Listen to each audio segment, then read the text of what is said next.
1 million Americans are falling behind on their mortgages right now, and the quarterly jump in serious delinquency that just got reported is the largest single increase the Mortgage Bankers Association has recorded in 47 years of tracking this data. Not since 2008, not since COVID, in 47 years. The FHA delinquency rate just hit 11.52%.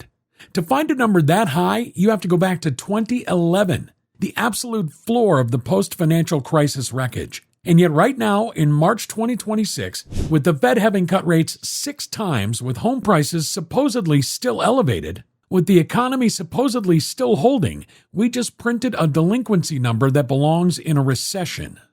Now, here's why this matters to you, whether you have an FHA loan or not. If you're a homeowner, when foreclosures start hitting your zip code, your comparable sales disappear. Your equity moves with your neighbor's equity. This is already happening in specific markets, and we're going to name them. If you're a buyer, the FHA crisis is a map. It tells you exactly where neighborhoods are about to see distressed inventory. And whether that's an opportunity or a trap depends entirely on the data we're going to show you. If you're a seller, the window you think you have may be shorter than your agent is telling you. The delinquency pipeline leads foreclosures by 12 to 18 months. That pipeline is full right now. So here's what we're going to break down today, because this is what nobody else is putting together for you. Number 1, the specific states and zip codes getting destroyed right now. Some of these numbers are going to surprise you, because this crisis is not where the national headlines are pointing.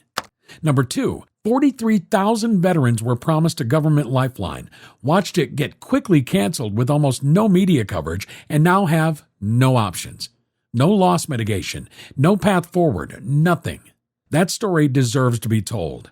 And number 3, why the FHA delinquency rate is not the crisis, it's the warning signal. Because historically, what happens to FHA borrowers today reaches conventional borrowers in 12 to 18 months. If that pattern holds this time, the market inflection point isn't something you plan for later. That data says it's already in motion. Let's set the stage, because the FHA crisis doesn't exist in a vacuum. It's the sharp edge of something much larger that was already breaking. The NAR just reported existing home sales in January at 3.91 million annualized, down 8.4% in a single month. That is the sharpest monthly drop in nearly 4 years. Pending home sales, the forward-looking number, just came in at 70.9. That is the lowest reading in the entire history of that index going back to 2010. Homes are sitting on the market for 62 to 66 days. 4 years ago, it was 36 days. Here's the comparison that should reframe everything you think you know about this market. Pending home sales right now are 20% below where they were in January 2011. In the middle of the housing crisis aftermath, we have worse forward-looking demand today than we did during the Great Recession recovery. The Fed cut rates 6 times, 175 basis points. Mortgage rates barely moved, still sitting at 6.01%, and buyer demand kept falling anyway. That is not a rates problem, that is a structural problem. Real quick, if this market intel is helping you make better decisions, hit that notification bell. We drop new housing data every week, and the viewers who catch it first get the best opportunities. The bell ensures you see everything immediately, not days later when the market's already moved. And that is the market that FHA borrowers are falling behind in, which means what's happening inside the FHA data right now isn't a subprime problem, it's a structural one. Let me show you exactly where. The national FHA delinquency rate is 11.52% as of Q4 2025, and the spread between FHA and conventional borrowers just blew out to 841 basis points. That means FHA borrowers are defaulting at roughly 4 times the rate of conventional borrowers. 4 times. HUD's own January 2026 loan performance data shows 13.7% of all FHA loans are past due. That is not an outside analyst's estimate. That is the government's number about its own program. Now, let's go to the state level, because this is where it gets real.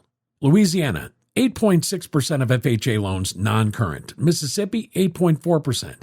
Alabama, 6.4%. Indiana, 6%. In Louisiana, that means roughly 1 in 12 FHA borrowers is behind on their mortgage right now. These are not markets that make national housing headlines. That's exactly why this is being missed. At the city level, the story gets worse. Memphis, Birmingham, Detroit, Cleveland. Mid-sized markets where FHA loans represent 30 to 40% of all outstanding mortgages. When delinquency runs at 11% in a market where 4 in 10 loans are FHA, the neighborhood level damage is not marginal, it is structural. And at the zip code level, this is the number that stopped us. Specific zip codes in North Philadelphia, Milwaukee's 53206, and Gary, Indiana, have FHA serious delinquency rates above 25%. 1 in 4 FHA borrowers in those specific zip codes is 90 or more days past due, not nationally, on those specific streets. But the geographic data only tells you where, it doesn't tell you who. And when you see the profile of the person behind these numbers, you're going to recognize them. They bought between 2022 and 2024. FHA loan, 3.5% down. Purchase price between $280,000 and $380,000. The exact range where FHA volume was highest at the peak. Household income around $70,000 to $85,000. Monthly mortgage payment somewhere between $2,100 and $2,400. Here's what their lender didn't model into the approval. Homeowners insurance in Florida. The average annual premium is now $7,136 a year. That is 181% above the national average. 7 major insurance carriers have either stopped writing new policies, restricted coverage areas, or stopped renewing existing ones. And this isn't just Florida. California's insurer of last resort, the Fair Plan, has exploded at $724 billion in total exposure, up 230% since 2022. An Insurance.com survey from January 2026 found that 47% of California buyers and sellers ran into insurance problems in 2025. 21% saw a deal fall through entirely because of it. But even for the buyers who got coverage, the cost has become its own crisis. Escrow payments in Florida, which include insurance and property taxes, have increased 70% since 2019. They now represent 38% of the total monthly mortgage payment. A homeowner who locked in a 3% rate in 2021 can still face payment shocks severe enough to trigger delinquency, not because their rate changed, but because the costs wrapped around their mortgage became unmanageable. Add property taxes reassessed 15 to 20% higher. HOA fees up 30%, and the total picture looks like this. The average FHA borrower in distress right now is not behind because their rate adjusted. Their rate is fixed. According to Cotality's 2025 analysis, non-mortgage ownership costs jumped 30% in a single year. Total monthly housing costs are running $600 to $900 higher than the day these buyers closed, on the same income. They didn't lose their job. They didn't make a reckless decision. They did exactly what they were told homeownership looked like. And the math has simply stopped working. And that was before last week's jobs report. On March 6th, the February payroll numbers dropped. The economy lost 92,000 jobs. Economists expected a gain of 60,000. That is a $152,000 job miss, one of the largest forecast errors in recent memory. Unemployment rose to 4.4%. This is the third time in 5 months that payrolls have declined. For a conventional borrower with strong equity, that number is concerning. For an FHA borrower already spending 38% of their income on housing costs alone, with insurance going up, taxes going up, and now their job market softening, that number is the difference between hanging on and letting go. That is the person behind the 11.52% number. Now, let me tell you about a second group inside this data, a group that had a lifeline, and then watch the government take it away. The VA Servicing Purchase Program, VASP or VASP, existed especially for this moment. Veterans who had fallen behind on their mortgage could have their loans restructured down to 2.5% fixed rates through this program. It worked. Between its launch and May 2025, it helped approximately 35,000 veterans avoid foreclosure. Then in May 2025, with almost no press coverage and no replacement program announced, it was canceled. The result? 43,000 veterans sitting 6 or more months delinquent in Ginnie Mae pools right now have no effective loss mitigation option available to them. Not a modified option, not a reduced option, nothing.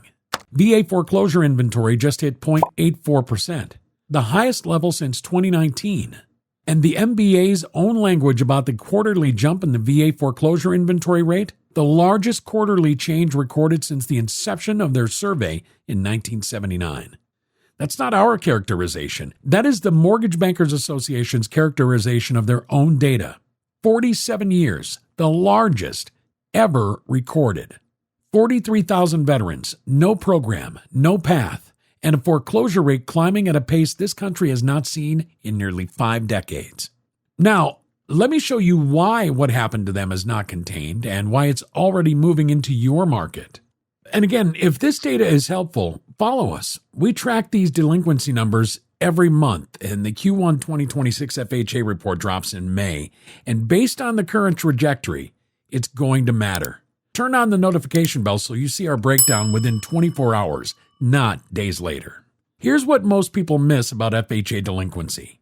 It is not just a metric. It is a leading indicator, and it has been for 20 years. In 2006 and early 2007, FHA delinquency started climbing in specific markets, while conventional loan performance still looked healthy. Mainstream analysts called it contained, isolated, a subprime problem. It was none of those things. By 2008, the conventional market had followed FHA into crisis, running approximately 18 months behind. Now, look at where we are today. FHA serious delinquency rising at the fastest quarterly pace in 47 years. Conventional delinquency still relatively contained at 2.58% overall. That gap is not reassurance. Based on the historical pattern, that gap is a 12 to 18 month warning. And here is the exact mechanism by which it spreads, because this is what turns an FHA problem into your problem. Distressed FHA sales hit a zip code and pull down comparable values. Lower comps reduce equity for every homeowner on that street, including conventional borrowers. Some conventional borrowers tip from equity positive to underwater. Underwater conventional borrowers who then face a job loss, a divorce, a medical event, cannot sell without a short sale. Short sales and foreclosures accelerate the comp erosion. The cycle tightens. This is not theoretical. In zip codes where FHA delinquency currently exceeds 15%, home values are declining at 2 to 3 times the rate of surrounding zip codes with lower FHA concentration. That is not a projection. That is current data. The question isn't whether this spreads. The historical pattern and the current neighborhood level data both say it already is. The question is which markets get hit first. And we want to address the one nobody is watching. Everyone watching this video who lives in the Midwest or the Northeast is probably thinking, this doesn't apply to me. We understand why. The surface data looks fine. Chicago Case-Shiller is up 5.7%. New York is up 5%. Hartford was just named the #1 hottest market in the country for 2026. These are real numbers, and I'm not dismissing them. But here's what's underneath them. These markets are appreciating while losing population. New York lost 137,000 net domestic migrants in 2025. Prices still up 5%. That math requires an ever-shrinking pool of buyers paying ever higher prices.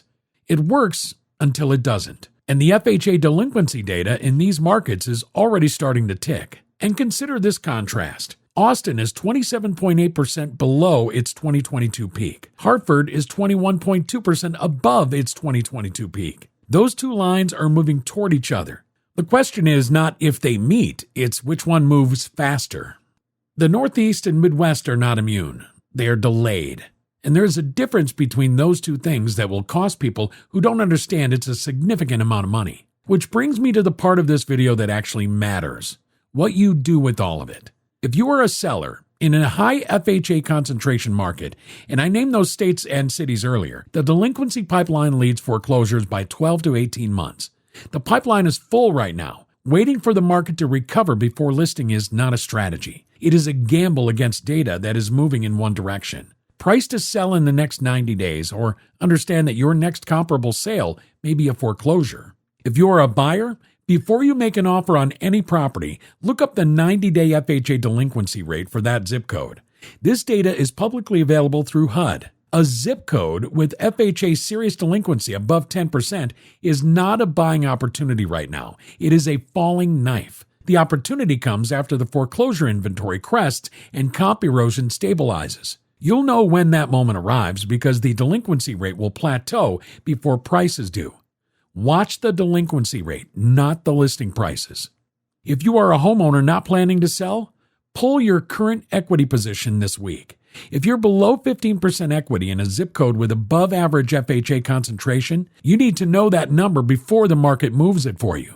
Equity below 15% in a deteriorating comp environment is how conventional borrowers end up in the same trap FHA borrowers are already in.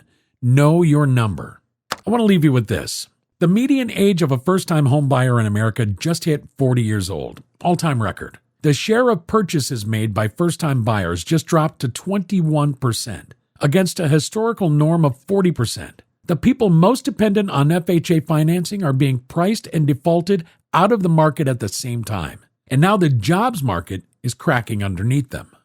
92,000 jobs lost in February. The Fed sitting on its hands because inflation is still elevated. Mortgage rates stuck at 6% despite 175 basis points of cuts. And Fed Chairman Jerome Powell, whose term expires May 15th, sitting in front of Congress in February and saying something that got almost no coverage at all. He said that in 10 to 15 years, there will be regions of the United States where you could not get a mortgage because no insurer will cover the home. That is not a fringe prediction. That is the Fed chairman describing the logical endpoint of what the insurance data is already showing us. First Street Foundation estimates 39 million U.S. homes are currently insured at prices that don't reflect their actual risk. When those prices reset, and they will, the payment shock that's currently hitting FHA borrowers in Florida and California becomes a national story. The entry point into homeownership is not just expensive. For a generation of Americans, it is structurally disappearing, squeezed from every direction at once. Insurance costs, property taxes, mortgage rates, job losses, and a government program for veterans that was there one day and gone the next. The Q1 2026 FHA delinquency data drops in May. We'll have the full breakdown within 24 hours of release. Based on the trajectory we're on right now, if serious delinquency crosses 6% and the jobs numbers don't recover, that is the combination that signals this moves from slow burn to something this market is not prepared for. Make sure to follow us, hit the bell, drop a comment telling us what market you're watching, and I'll see you in the next one.